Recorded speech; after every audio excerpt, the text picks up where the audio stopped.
Hi, this is Kevin. I'm with Benchmark. We are going to be talking about users today. This is an hour-long session, and we'll be going over how to create users in the system, and in particular, how to manage their function and their role. We had a lot of questions about this over the last couple of days, and this is something that we hope this particular presentation will clear up a lot of the questions that you have. So I'm going to start this morning by showing you the typical protocol for a user that is in the system. And when you create a user in the system, you should follow the same protocol. I do want to note that the way our system is designed, program administrators or people with program level access should create the users and assign the roles in the system. That is not a function for ADVANSYS. That's not for the ADVANSYS team. That's not a function for your state team to perform, and it's not a function that your IT directors or anybody in your IT staff needs to manage. This should be managed by the program administrators because it's a very simple process to create a user. It's a very simple process to add and subtract roles. It does not require the intervention of anybody else other than the program administrator or whoever they designate to do that function for them. There are reasons that we at the ADVANSYS on the ADVANSYS team are not going to be involved in adding or creating roles for your users because that direction has to come from you. So if a user contacts us and asks us to have their role changed or their role adjusted, or they want to have more functionality in the system, we are not going to act on that request. That goes to the program administrator to make the determination. The roles that are in the system now have been created by the state. Those are the only roles that are going to be available in the system. You cannot adjust the roles. You cannot manage the roles. You cannot change the functionality of the roles. Those are the roles that you have options to assign to your users. At this point, the roles that are designed were based on user feedback. They were based on program feedback. They were based on state needs, and they were based on our past history of creating roles within the system. And at this point, there may be edits down the road or changes down the road, but at this point, there are no plans to make additional roles or to change the roles that are currently in the system. So again, in the past, you were used to having your IT director create the roles that were specific to your college. That is not the case anymore. This is a global system. It's an enterprise level system. And roles are across the entire system, not just for your particular program. We discourage and we are not going to be. The system is not designed to have specific different roles for each individual college. It is roles that are applied to users that go across the entire enterprise system. So that's the essential setup, and that's how that's going to be managed. And we'll show you how to take care of that as you work through the process today. I do want to show you where the demo site is. It is at this URL. If you're not in the demo site, I'm going to give you a link in the chat to do that. Hi, Kevin. This is Jenny as well. I just wanted to reiterate what Kevin mentioned regarding the roles and permissions. There are roughly 8, I think it's 8 roles or maybe 10 roles that were created for the state of North Carolina. Those roles were based off the permissions or user spreadsheets that were sent in by all 58 colleges. And those roles were determined based off the permissions needed for those specific roles. We worked with the state to create those roles, and the permissions have been set accordingly based off that. We can always create another role that can be assigned to multiple users if there is a need for that. However, after reviewing the 58 spreadsheets, which had probably 2,000 to 3,000 users, it looked like the 8 roles we created should take care of the permissions that were needed. If you see something or something is not working as you expected, please submit that to the state, and we will take a look at creating another role that can be assigned to users as well. But just to give you a little bit of history of where those roles were created from, that was again created based off the feedback from all of the colleges. So. And when we do create another role, if that ever does happen, you have to remember that that role will not be applied only to your college. It will be applied to every college across the entire system. So that every user with that role would have those same permissions. Right. Everyone could please mute their mics. We're hearing some background noise. That would be great. Make sure your cameras are off and please mute your mics. Thank you.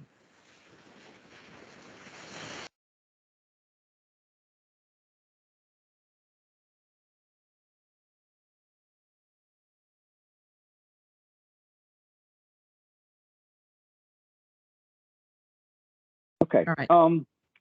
So these roles have already been established. They are the roles that will be in place when the system goes live. These are the roles that are created for the system as a whole. And, you know, there may be tweaks that we'll do down the road, but these are the roles that are going to be in place when the system goes live. Just wanted to make sure that we covered that. When you create a user in the system, and we'll show you how to do this momentarily, the protocol for establishing their username in the system is first name underscore last name underscore college code. And when you create a new user in the system, we recommend that you put the username as change me for the first time that you put them in, okay? So I'm going to switch over now to the system itself. And hopefully Teams will cooperate. It did not cooperate with me in the last session. I should be showing the demo site now. Correct? Okay. That is correct. Yes, you are, Kevin. Yes. So at the top, it says demo mode. I do want to stress that in every presentation that we do, when you're working in demo mode, that is where you can enter information that is not going to be pushed to the live side. I do have one question before I do this training, Jenny. Should they be able to enter users into the system at this point, or will those that we create today be pushed to the live site? Yes, please do not create users. Because we are processing, you know, the various users and, you know, or yeah, please don't. Please wait and create users after when, Tim? I mean, if you're doing testing users, you can create them. Oh, that's a good question, actually. Let me get back to you on that, Jenny. We need to discuss that. Yeah. Okay.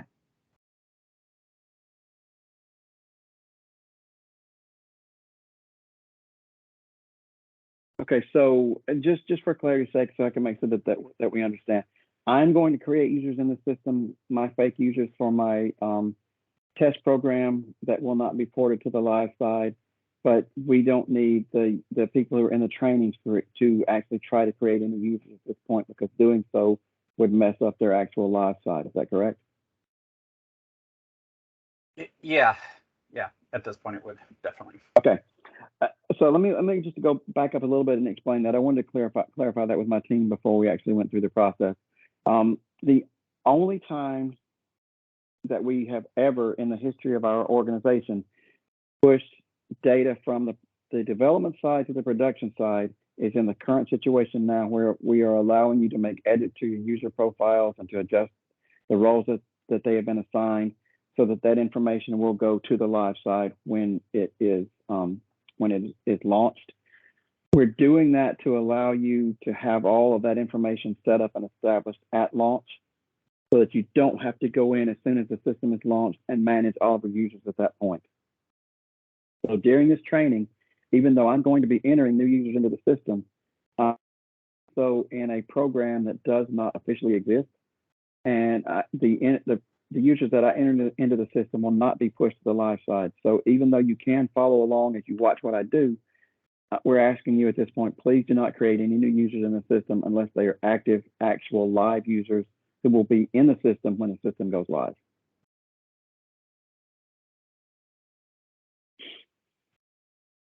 So I'm going to log into the system now. And the first place I'm going to go is, again, make sure that it is in demo mode at the top. I'm going to go to user management. I'm going to go to the user list. The user list will generate all of the users who are in my program. It will show me their name. It will show me their login name. It will show me their credentials. If I want to see those, it shows me whether or not they've been locked out of the system. And then I can click on their roles if I want to see what functions they have available in the system. At this point, I want to create a new user. So I'm going to go to add new user, which is here. And then I have basic information that I have to enter about the user. Everything that is marked with an asterisk is required, or it's also in red. So I'm going to put the birth date first.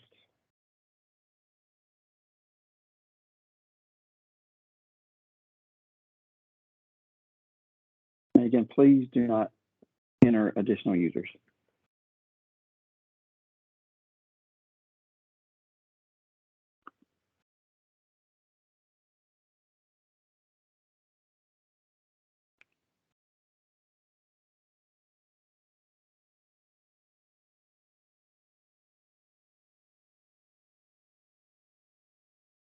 All right, so at this point, I've entered the user's name, first name, last name, primary address, city, state, and county.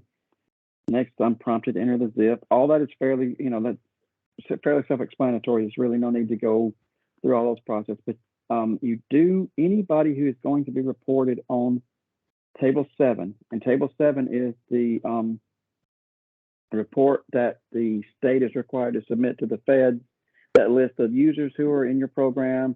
It lists the users who are and their various roles within the system. Various functions within the system. I don't want to get off track there. Various functions within the system. So that federal Table 7, any user who's going to be in the system is going to be counted for federal Table 7 needs to have a profile entered in the system. You do not have to give them access. You can give them access, but you are not required to give them access, but they do have to be entered in the system and have a profile that is active to appear on federal Table 7.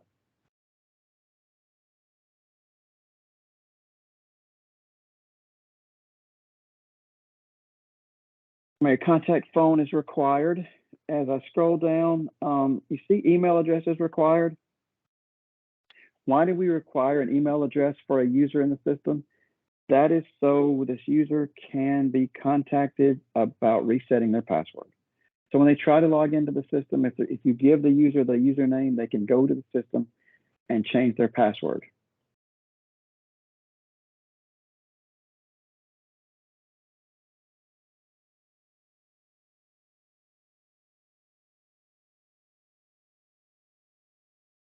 You also have to mark receive email.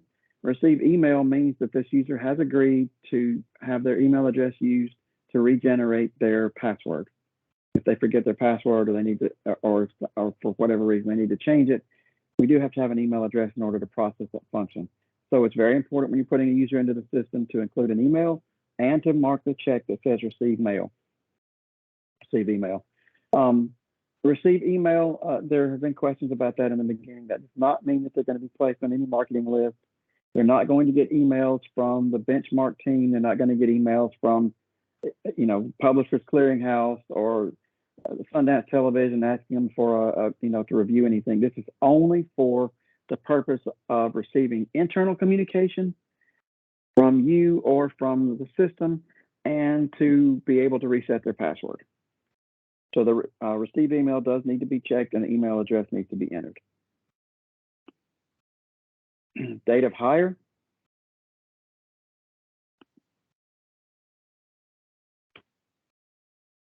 Put in the date of hire. That's fairly self-explanatory as well.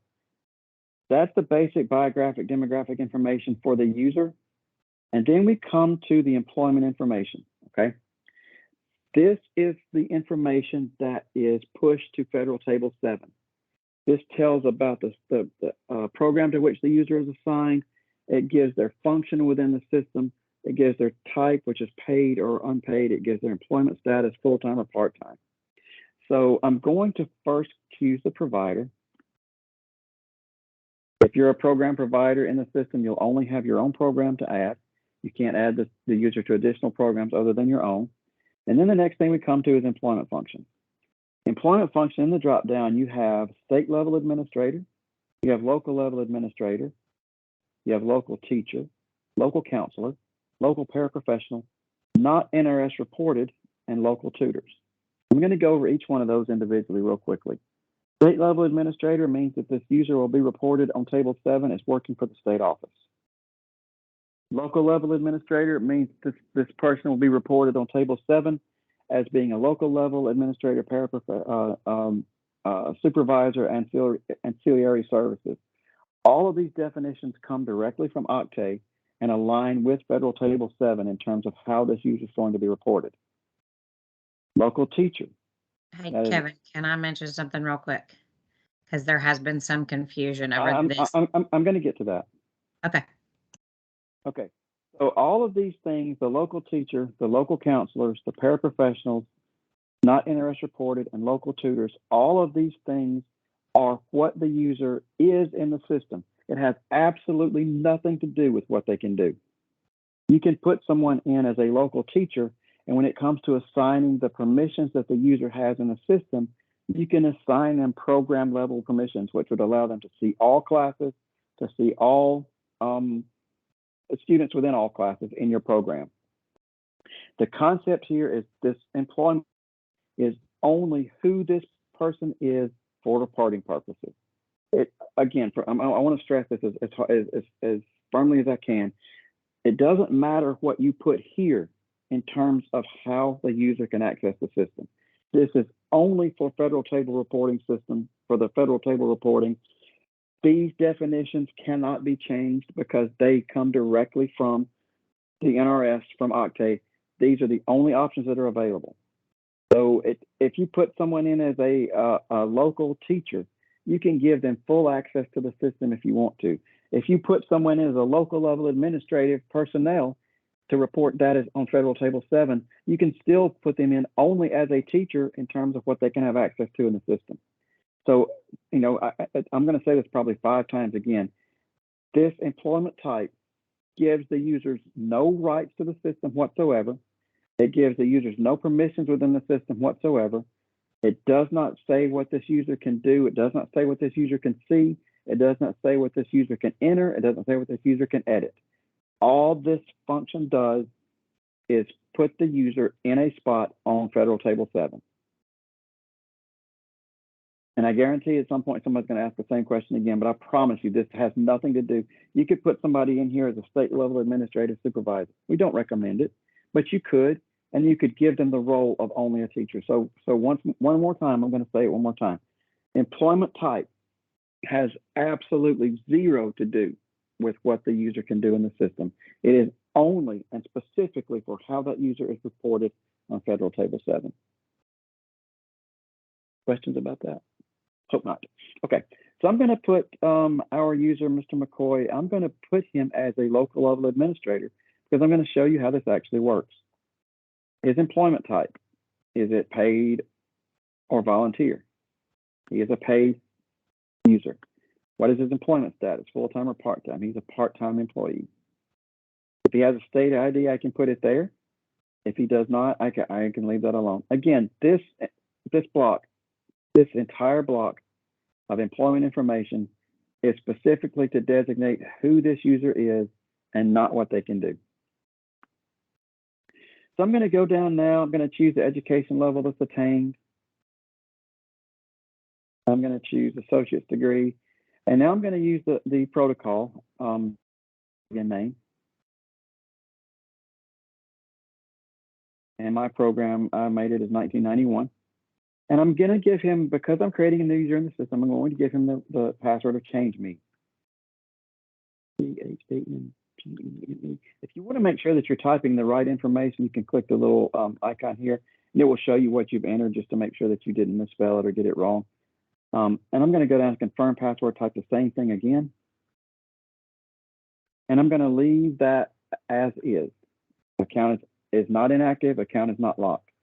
Then the next step in this process is to enter the new user bio and continue. But then when I do that, I come to the roles for this user.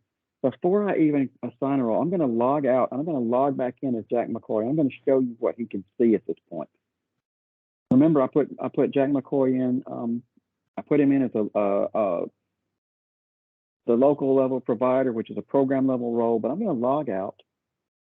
I'm going to show you what happens to Jack McCoy at this point.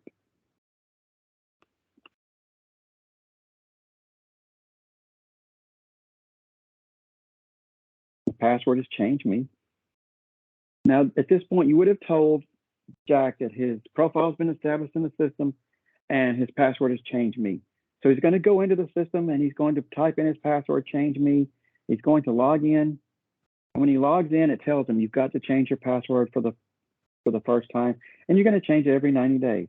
So I type in change me again. There's the eye icon. I can make sure that I typed it correctly. And then I have to put in a new password. Every user that you create in the system will have to create their own password.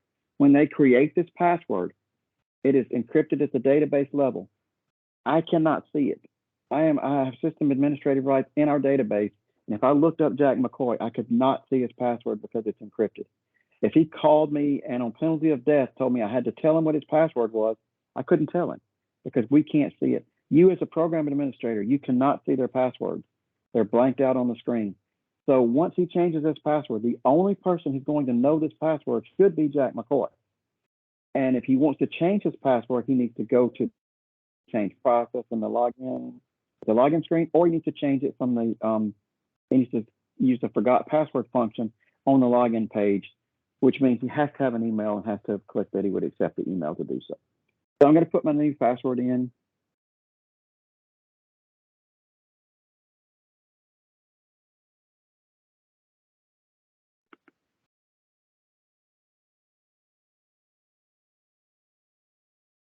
I have followed the protocols. I've got at least 8 characters. I've got uppercase and lowercase letters. I've got at least 1 number. I've got a special character. Everything should be in there, and I'm going to submit. And we do have a password strength identifier here that will tell you whether the password is weak, strong, very strong, etc. I did it wrong. I didn't do an uppercase character. It makes me start over.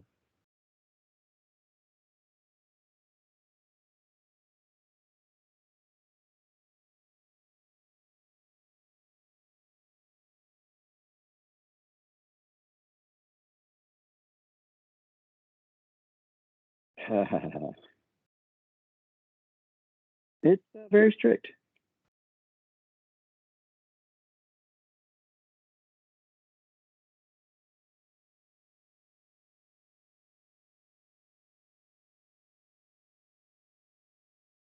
Okay, so now I've changed my password. I've logged in. I'm going to return back to the site as Jack McCoy. It tells me there's an error. I can't see anything. Why can't I see anything? I was put in as a program administrator in the profile. Why can I not see anything for any colleges or there's no statistics. There's nothing in the dashboard. Everything is blank. The reason that Jack McCoy cannot see anything in the system is because even though I created this user and in his profile marked him as a local level administrator, he has not been assigned a role in the system. The roles in the system determine what Jack McCoy can see. So I'm going to log back out. I'm going to log back in as my program administrator.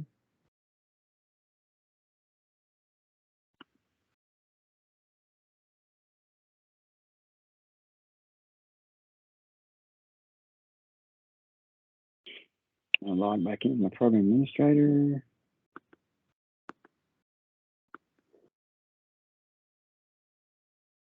I'm going to go find Jack McCoy in my user list now. There's Jack McCoy. He can't see anything in the system. I need to find out why he can't see anything in the system. So I'm going to go and I'm going to give him a role. So let me go back to that again. I want to make sure that I show you where that is. Go to the user list. I can click on this to change his profile on his name. I can also go over to the far right-hand side and I can select roles here. And I'll view his user roles. When I come to this page, I can see that there are no roles assigned to Jack McCoy's profile. So now I've got to give him permission into the system. So I have to choose one of the possible roles that are in the dropdown. And the roles that are possible are program administrator, which would give him access to all the classes and all the students in my program. There's a teacher role that I could assign him. There's assessment personnel view only. There's LEIS specialist. There's assessment personnel. There's enrollment personnel. There's attendance personnel view only. And there's program view only, which would give Jack McCoy the ability to view information in my program but not make any data changes. I'm going to assign Jack the teacher role. Even though I put him in as a program administrator, I'm going to assign him the role of a teacher. When I select teacher, I then have to select the program, which is my program, and then I would select the specific class from the dropdown. So I'm going to add that. Now, Jack McCoy, when he logs back into the system, I'm going to log out and log back in as him in just a second. He has the role of a teacher for a specific class. So I'm going to log back out now. Log back in as Jack McCoy.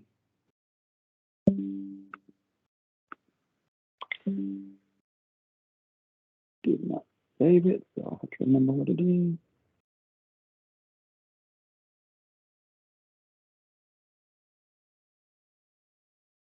Log back in as Jack McCoy. And now I see data. I see a dashboard. I see information about the program. I can go and pull certain reports. I have limited amount of information. I can go and look up.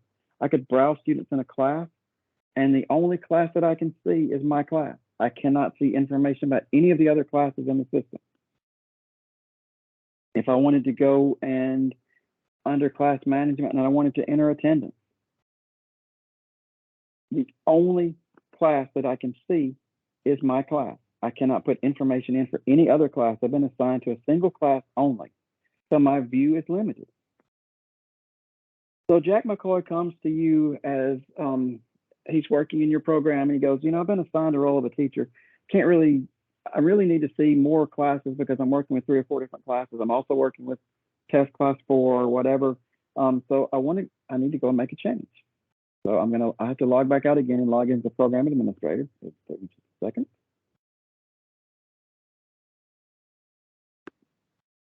I go back to his profile. I go back to his roles. And now I'm going to assign Jack to another class. I'm going to assign him to, as a teacher, to test class 3. And I'll add him to test class 3. Now when he logs in, he'll be able to see information about 2 classes as opposed to 1. I can add him to test class 4 as well. And now he's been assigned to 3 different classes as opposed to 1. So when I'm going to log back out and log back in again, just so you can see different functionality.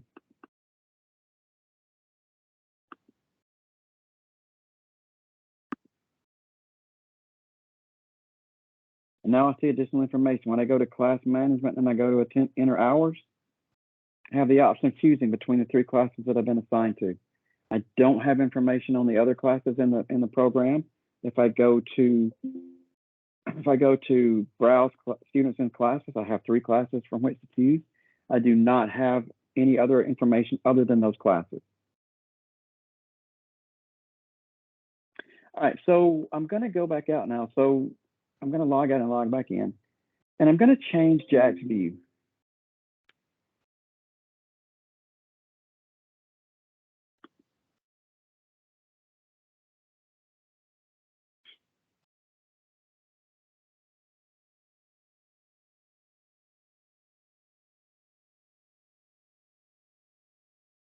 Again, I go to user management, I go to user list, I go to roles, and I'm going to delete all 3 of these roles. Actually, I'm not first. This is a good place for me to bring up the tier of permissions and the way they work. Let's say that I have Jack in as a teacher for 3 specific classes, but then I decide I want Jack to help me at the program level to enter data and to view data, and I want to make Jack a program administrator. I can make him a program administrator here, and I can add that to the list. But our system is the security in our system is based on the lowest level of access. So even though I've given him program administrator role, because he has teacher roles assigned to specific classes, these 3 roles will invalidate the higher role because they're lower. Teacher roles are at the class level, the program administrator role is at the program level. So if I want him to have program level access, I do not need to give him teacher level access to any specific class because at the program level, he can do all the functions of a teacher for those classes at the program level. He does not need to have that teacher role assigned. So one thing to definitely clearly remember is when you're assigning roles, the permissions that the user will be granted in the system will be based on the lowest level role that you provide them. So now I've given Jack program administrator rights to my program. I've deleted the teacher role so that they don't confuse the system. I'm going to log back out and show you that Jack's view has now changed.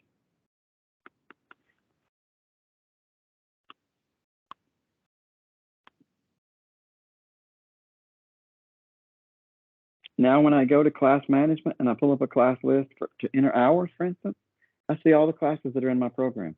Before, as a teacher, I was assigned to 3 classes. I only show 3. Now I show 1, 2, 3, 4, 5, 6, 7. When I go to look at the class list, I can also see all the classes again. I can see all the students who are in all the classes. As a teacher level user, I could not see those. So what I want to do now is you will get a spreadsheet, or you'll get I'm not sure if Melissa's already sent it out, but we have generated a sheet that provides information on what all the roles are capable of doing, so that you can make a determination on what role should be assigned to each user. I do not have that in my possession, but you should have it. If you don't have it now, you will have it shortly. Jenny, I'm sorry, I don't know the status of that feature. I know Melissa had worked on it, but I don't know if she completed No, it. I've provided the list of roles and permissions to the state. Okay, so the state has it. The state has it, and they can distribute that, but it has a list of all the roles and permissions that were set for each role. Okay, so I'm going to go out now. Actually, I'm going to log out. I'm going to log in as a system administrator so that I can show you the roles themselves.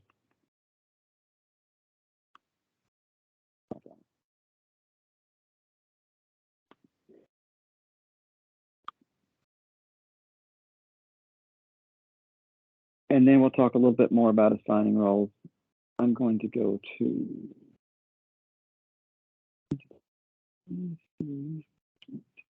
And just as an aside, this is what a state administrator would see when they log into the system. They can see all the information for all the programs aggregated instantly into a single entity. So this gives you an idea of what the state can see at their level, and they can take these dashboards and drop them down to individual providers. If I wanted to just drop it down, only look at my Tecumseh program that I had just put in, I could change the view, and now it's down to the same thing that Mr. Goodman and Jack McCoy were able to see when they were looking at my dashboard. So I'm going to go into role management. I'll talk about the roles themselves. We have in the role system, we have system admin, we have state admin, we have program administrator, which is a program level role. We have teacher, which is a class level role. What I'm going to do is I'm going to go through and look at some of the different programs, different roles, and show you what the different functionality that they have within each role. So I'm going to look at program admin. Program admin is the defining object type, is program. Program means that they have access to the entire provider. The description of that is they can manage the program and everything that's underneath the program. So in designing the program, we chose from this list, and we marked the things that the program administrator should be able to do. Class hours, list classes, list students, tutor sessions, programs, view faculty information, add and change transcripts.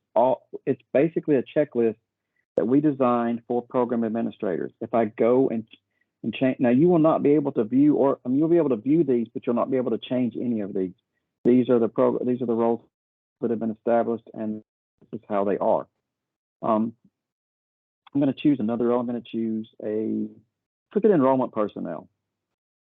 Enrollment personnel, if you assign someone the role of enrollment personnel, they can edit class hours, they can view class hours, they can list the classes in the program, they can delete students from a class or remove them from a class, they can view the settings for classes, and they can change approvals, they can do approvals, they can run outcomes, they can view the test, they can view reports, and they can review the alert.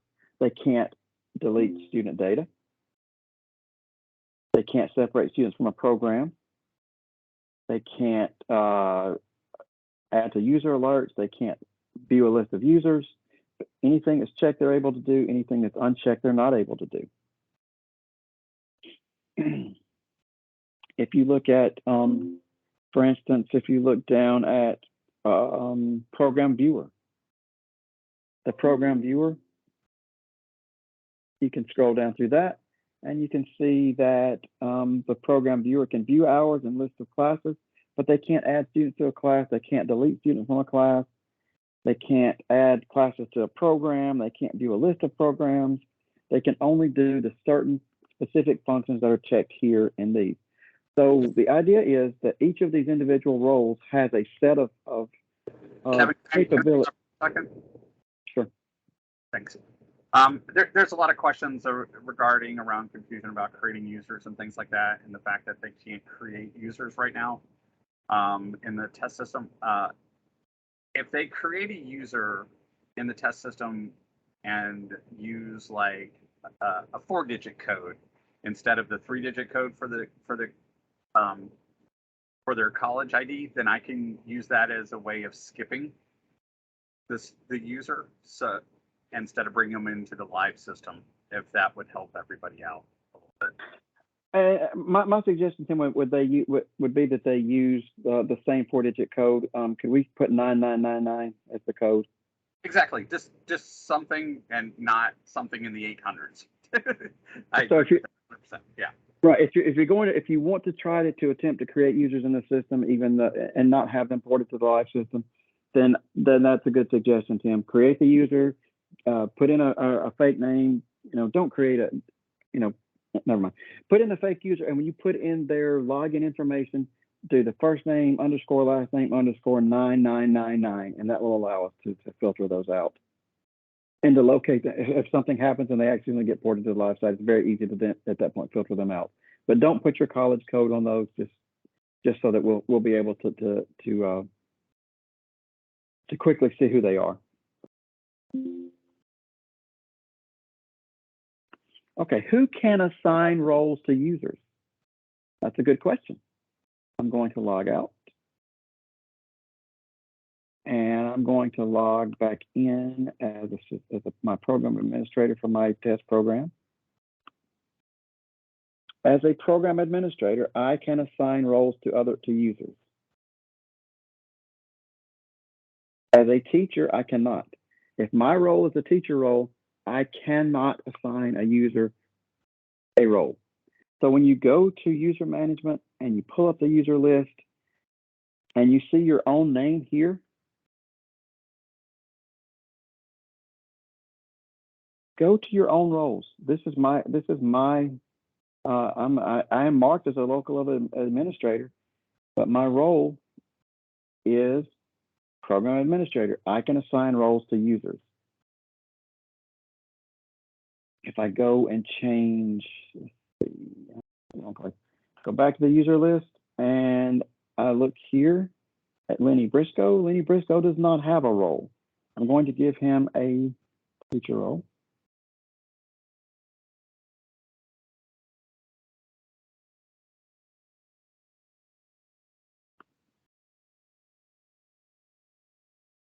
So now he has the role of a teacher. And if I wonder what he can do as a teacher, when I look at the roles, I can click on the teacher role here. It pulls up that same information that I showed you earlier, but this is a view-only process. You can't make a change. You can't change it to him for him to add to view assets. You can't change it for him to add tutor or session. It's simply a view only, so that you can see what permissions are available to this user as a teacher. And if I go down, I can't view permissions of roles as a teacher. I can't manage roles, which means I can't add roles to the user. So I cannot create users in the system. Teachers are not allowed to create users in the system, which means I cannot assign them roles.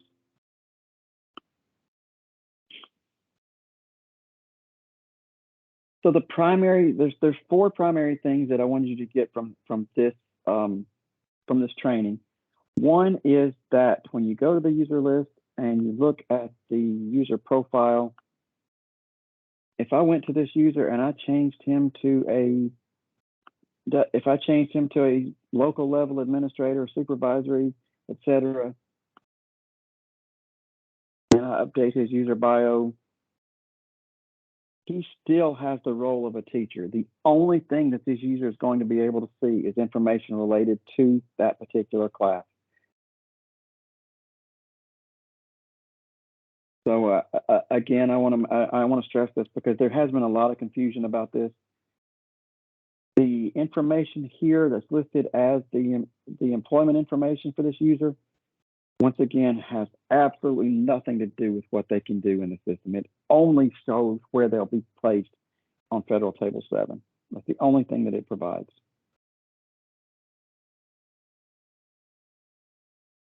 The ability to determine what this user can do in the system is based on the roles that the user is given in the roles module, which you will find at the right-hand side on the user list, right there. So the third takeaway is that users who can add roles in the system are at the program level. Teachers can't add roles. People who have class level roles that are assigned cannot add roles to other users. You do not need the intervention of your tech support team at your local college to add roles to a user. All you do is go to the user roles and assign which role is going to be applicable to that user or which multiple roles. These roles are generated based on information that was provided to us. They are not likely to change when the system goes live because we spend a lot of time refining these roles, determining what the various roles were across the entire spectrum. These are global level, enterprise level roles that can be applied to any user in any program, any provider in the entire state. So in terms of creating localized, specialized roles, that's probably not going to happen. And the reason it's not going to happen is because when a role is created in the system, every user in the system can then see that role. And the last thing that we want is when you go to assign a role to a user, you have a list of 47 or 58 or 61 different potential possible roles, because that is incredibly confusing in terms of determining what the user can do.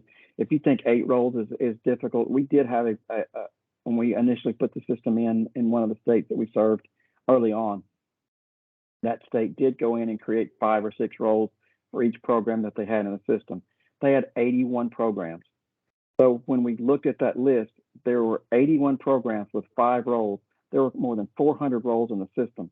And the thing is, a lot of them were actually duplicates, because this program would have a role that did A, B, C, and D.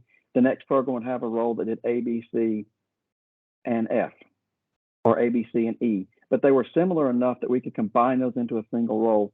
So we work with your state team when we implement a system to design the specific roles that are most applicable to every situation as opposed to specific individual situations. We create those in the system, and those are the roles that can be assigned to the users. This also makes it simple if for instance, if a user leaves one program and goes to another, and they have program administrator roles and roles in one system, and they go to another program, they're promoted to a different program. The roles and the functions are going to be exactly the same, so it makes it easier for users to transition between program to program. And that's the basic concept. This, again, it's a global-wide enterprise-level system, so the roles are applicable to all users across all systems, and it's a much simpler process that way. What you'll have to do as a program administrator is simply assign the role that is most applicable to that user, and they'll be able to see and access information as they go into the system based on the permissions that are available in that role. And the state does have a spreadsheet that goes into the system, and that the state has a spreadsheet that will be distributed to you that explains what each particular role is capable of doing. I don't want to belabor that point. I feel like I've said it multiple times, and I don't want to, I don't want to continue to say the same thing over and over if we're pretty much covered. But the last thing that I do want to mention again is, remember, when you put a role into the user, if there's no limit to actually there's I think 100 roles is the most number of roles that you can add to a particular user. But there's nothing that stops me from adding program administrator to this person's role tree. There's nothing that stops me from adding assessment personnel view to this person's role tree. There's nothing that stops me from adding every role that's in the system to this particular user.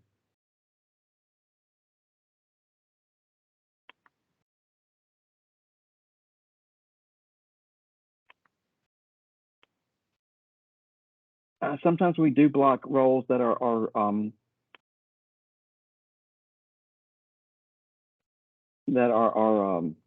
cross purposes, basically. But just remember that the lowest level role that you assign the user is going to determine their ability to see data. So if they're in as a program administrator and a teacher, this user will only be able to see the teacher level role, because we choose in determining access the lowest level that's been assigned for security reasons. We don't assume that the higher level is how you want it to go. So if you have a higher level and a lower level, and it shows you, if you look at the far left-hand side where it says provider and class, if you see provider and class, that means that there's a provider level role and there's a class level role. Class level role is the lowest role, and it is going to take precedence. So if you want this user to have program administrative rights to your system, you need to delete this teacher role. And now this user will have only program administrative rights, which allows them access to all students, all records, all classes in the system. Not in the system, in your program.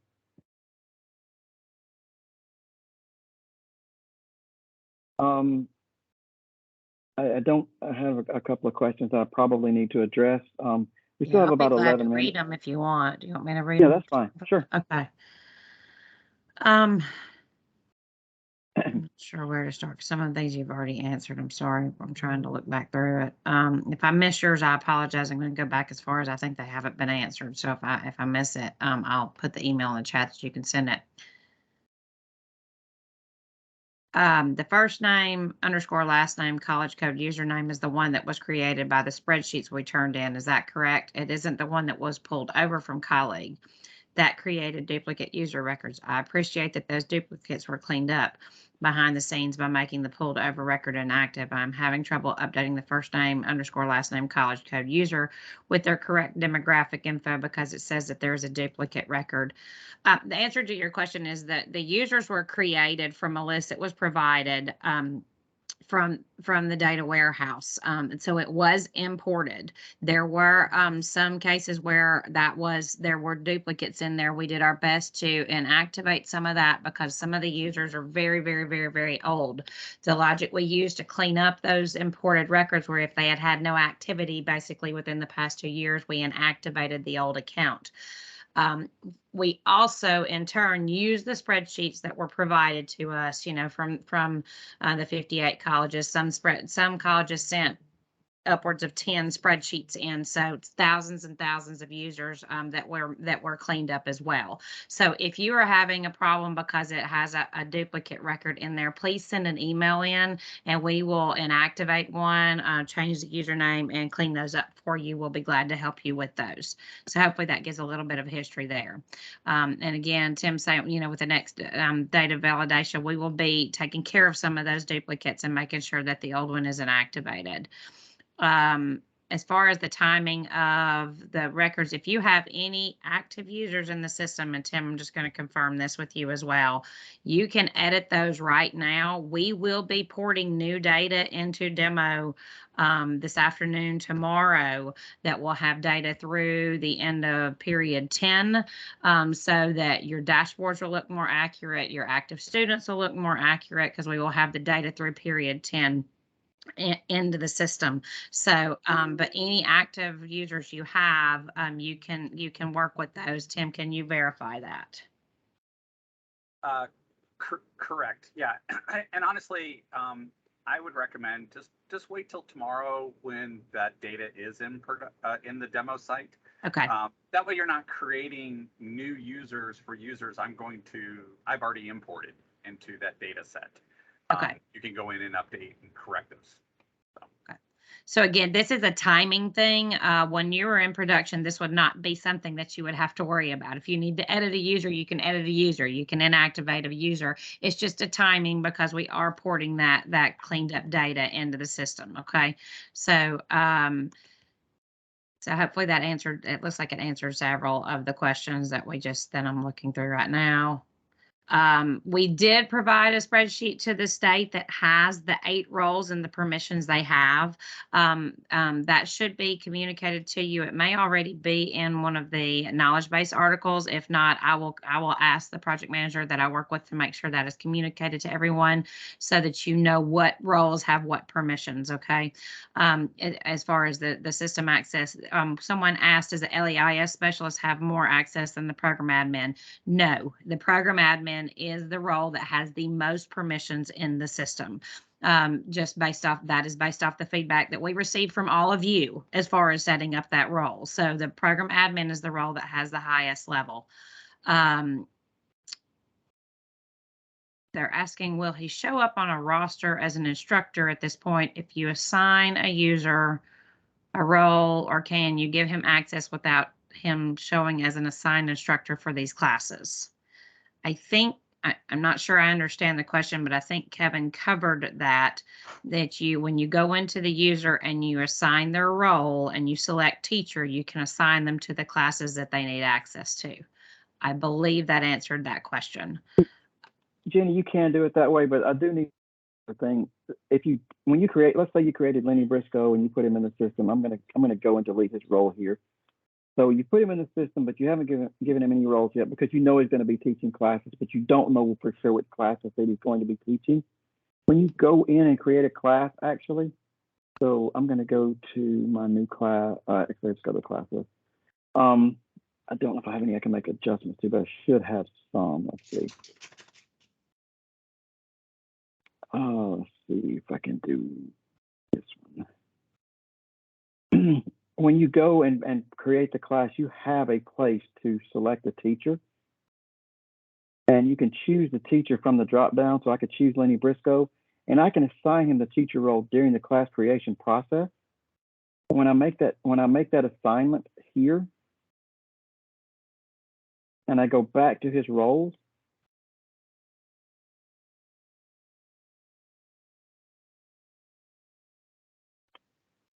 that class assignment was automatically applied to his role through that process. Now we do have some protocols in place that will, so the idea is you don't have to assign them roles at this point if you don't know for sure what access they're going to have, but just know that as long as they don't have a role, they don't have access. So we did create the method to create the class, and during the class creation process, you can assign that that user as a teacher to the class during that process. The only caveat to that is if the user is already a program administrator level or higher, when you try to add that teacher role to that user in the class creation process, the system won't let you. It will leave that blank. So we do protect you there so that you don't accidentally give lower permission roles to users who already have higher permissions. But you can do that during the class creation process. So I did want to show you that as well. That may actually help answer that question to a degree. Okay, possibly so. And some of you are saying you're unable to make adjustments to users. If you would just send in the specific username and the role to that email address. I know some of you are already doing that, and I'm trying to work with you through those now. I will be glad to help you as best that I can to get those done. Some of you are indicating that. Again, as a reminder, whatever on the screen that Kevin is showing you right now, if you assign them a role as a teacher to a specific class, and you also assign them as a program admin, they are going to have the teacher level of permission. That's some of the issues I'm seeing as that users are being assigned multiple roles. They will get the lowest level permission assigned. A teacher does not have as much permissions as a program admin. So if you assign them as a program admin, but they're also assigned as a teacher, and again, the only reason I'm reiterating this is because I'm fixing several of those errors right now. You will only have teacher access. You won't have program admin access because you've set them with the lowest level. Okay. Again, I'm just I apologize if I'm overstating that, but I'm seeing lots of those that I'm having to help people correct now. So hopefully that will clear that up. Jenny, there was a question about a report that would show users that are active and their roles. You can actually pull a report. It's under the report section of the system. You go to reports, you go to, you go to supplemental reports at the bottom. And under supplemental reports, you have a report called active users and roles. And you would choose your provider. Obviously, we don't have one provider in the list. And when you set the report filter, it provides you a list of all the users that are in the system. It tells you the date that they were hired. It tells you their education. It also shows you the roles that they've been assigned. Okay. So if you wanted to go, if you looked at this list and realized, okay, I've got him listed as a teacher, this guy is a program administrator. No, he should not be program administrator. This guy actually is an LEIS specialist. I can simply go to his profile, delete the role, and add the correct role. So that's a very good resource for you. It's under reports. It's under supplemental reports at the bottom of the initial page, and then active users and roles.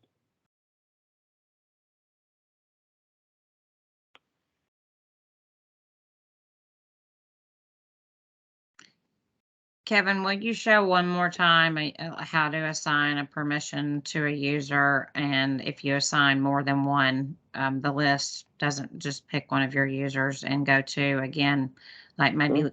pick Lenny Briscoe and hit roles. Okay, so I'm going to go back. I'll start over. So I'm going to go here. The first thing I did is I went to user management and I selected user list. This pulls up a list of active users in the system, and it gives me the option to go to roles and make adjustments. So I'm going to click on roles, which is the far right-hand side. This shows me the roles that the user currently has. I can delete this role if I want to. So I've now deleted that role, and I'm going to add LEIS specialist. So I choose my program because you do have to select a program. And the reason you have to select a program is because we do have users who have rights to multiple programs. So we have to make sure that they are choosing the proper program to which to assign this user. I'm going to select add there. Add. And once I select add, now this user has the role of LEI specialist for Tecumseh Adult Ed. If I go back to my reports and I choose my supplemental reports at the bottom, and I choose my active users and roles. Now when I see the report, I see there's Lenny Briscoe, who's an LEIS specialist.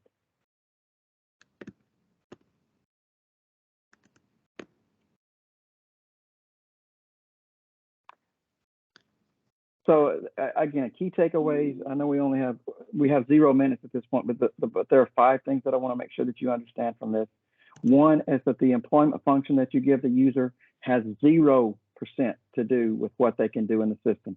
The only way that you determine what access the user has to the system itself is by assigning a role. The second thing is that the lowest role that is assigned to the user is the role that takes precedence. That is for security reasons. So if you go into role management and you assign a teacher role to a program administrator, you're limiting their access at that point to the single class that you have chosen. In the user list, you do have the ability to deactivate users, and we did not get to that, but I'm going to quickly show you that. That's item 3 and 4. To deactivate a user, you go down to the bottom and you choose account is inactive. And that will deactivate the user based on the date that you put here. And the last thing that I really want to reiterate is that adding roles to users and giving users access to the system, setting up users, creating their access, etc. That is not a function of your IT department. That is not a function of the ADVANSYS team. That is not a function of your state team. That is something that the program managers need to control, because everything is set up in the system. All you have to do is put in the information and assign the role. The roles are already created. And I think that we are 2 minutes over time. I do appreciate everybody's attention. Lots of good questions. Again, go to the support documents and download the information on generating reports, because it's all there to explain information. It's all there for generating users. It's all there for managing users. There are specific documents on managing roles. It's all there provided for you in the support and download section, which is under support and downloads. Anything else we need to touch on, Jenny? Are we good?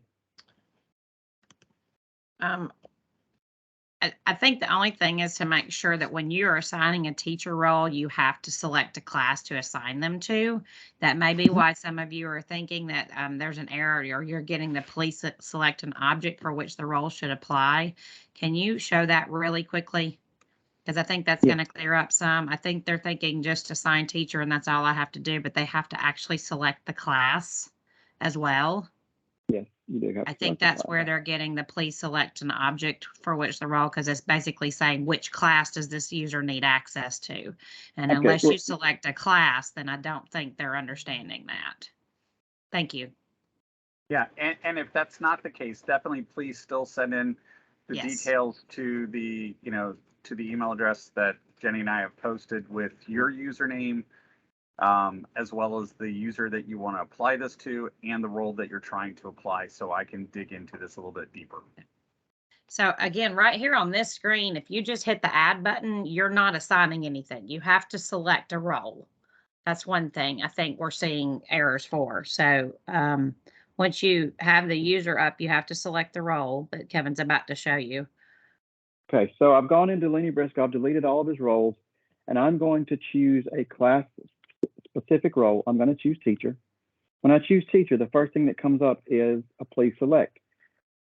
I have to select a program first, again, because we have users who have rights to multiple programs, or I could be a state level user assigning somebody to your program and putting them into the system. So I'm going to choose Tecumseh Adult Ed. When I choose Tecumseh Adult Ed, the next thing that comes up is a list of classes. Because I've assigned this person as a teacher, I need to assign them to the class that they're going to be teaching. So I'm going to choose basic skills programs here. If I don't choose anything, I've already chosen. And then I click add. That will put the user in as the teacher for this class. If I decide to mark him, let me just go back and I'll come back to this page because I don't want it to do too something. Go back to his roles again. Yeah. If I choose another class, choose to put the teacher into another class, and I don't select that, I'm going to get an error. It's not going to do anything. It doesn't work. Kevin, can you do me a favor? Can you try to add like an assessment role or the LEIS specialist role to this? I just did a minute ago, but I can do it again. Sure. I'm sorry, I wasn't paying attention. Okay. There we go. Hard to watch the screen and keep up with the chat too. Yeah. Now the truth is out, not paying attention. All right, so I've chosen LEIS specialist. Again, when I choose LEIS specialist, I'm going to go back to assessment personnel view only. When I choose either assessment personnel or I choose LEIS specialist, I have a box that comes up that tells me to choose which program. I have to actually physically select the program that he's going to be assigned to as an LEIS specialist. And the reason for that, again, is because if something should happen, if you're on vacation and you need somebody at the state level to add a user to your system because you can't get to the system, which you should be able to get to regardless of where you are, but you need for some reason, you need somebody outside your system at the state level to add a user for you. They have to be able to choose which program from this list. So you also have to choose the program, even if there's only one, and then you click add. I'm going to delete that. And if I choose assessment personnel, it asks me to select the program. I select the program and I hit enter. And it assigns that role. don't want them to be the assessment personnel, I'm going to delete that. And I'm going to add a different role. I'm going to add attendance personnel view only. Again, I have to select the program. I select the program, it assigns attendance personnel view only. The good thing about roles is you can manage them at any point in time during the user's participation in your program.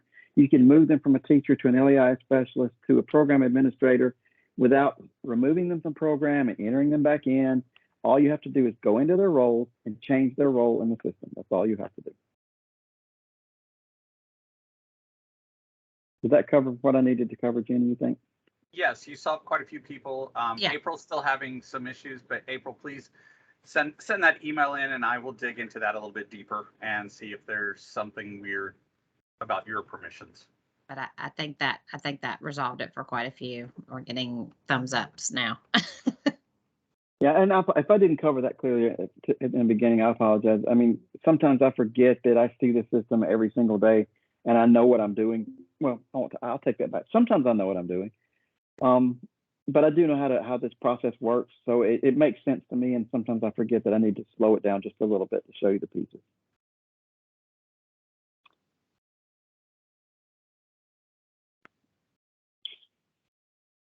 Anything else? We're a little bit over. I don't mind. Anything? I'll be happy to. This is the last session of the day, I think. I'll be happy to address any additional questions that you have. If there's something we need to go over, you want me to show you how to get back to the report list, I'll be glad to do that. Anything else at all? If we didn't, yeah, go ahead, Jim. Go ahead. I was just going to say, if you're not seeing classes, one, the data that's currently in the system is only through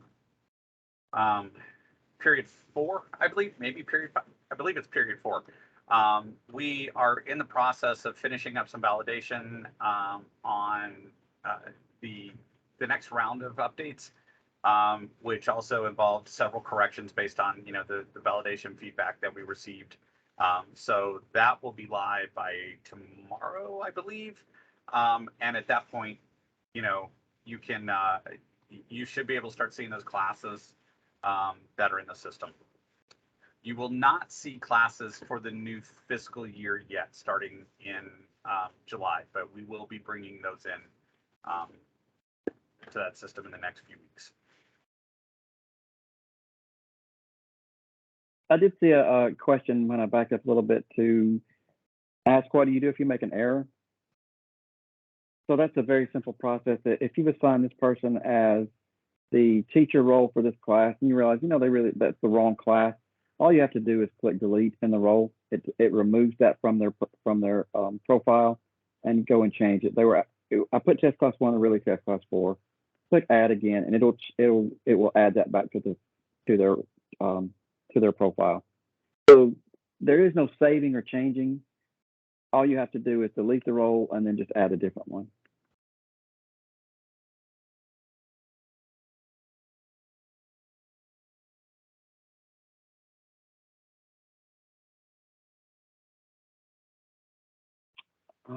Are we okay there? Everything okay? There's something from about, are you saying that we assign a teacher to a class in the section build and then also assign the class to the teacher in the role section? No. No. Once you assign it, in the class creation process, if you assign the role at that point, you don't have to go back to the roles and assign it again. It's automatically assigned at that class entry. Once you save the class, it's automatically assigned. You don't have to go back and do it. Not twice, just once. And sorry, Karen, I thumbs up your comment. Yes, that is correct. You can leave it blank, and then you can add them when you create the class and add the teacher at that time. And that's a really good process, actually, if you don't want the instructor to be able to log into the system and see anything until you decide what classes they're going to teach. Create the user, don't assign a role, and create it during the class creation process and just assign it there from a workflow standpoint. That's actually a good point. You're not required to assign a role to a user. So if you want a user to log into the system but not have any functionality whatsoever, you can just assign them no role at all. And then they can log in, but they can't do anything. That's kind of up to you in terms of how you want to handle things.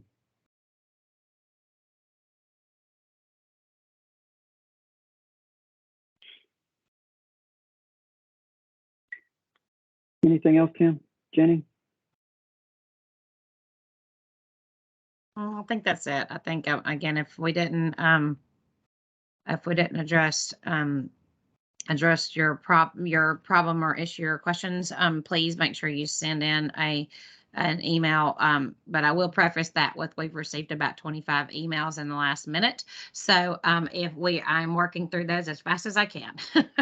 So thank you for your patience. I'm doing my best to respond as fast as I can to those. Yeah, lots of great questions today.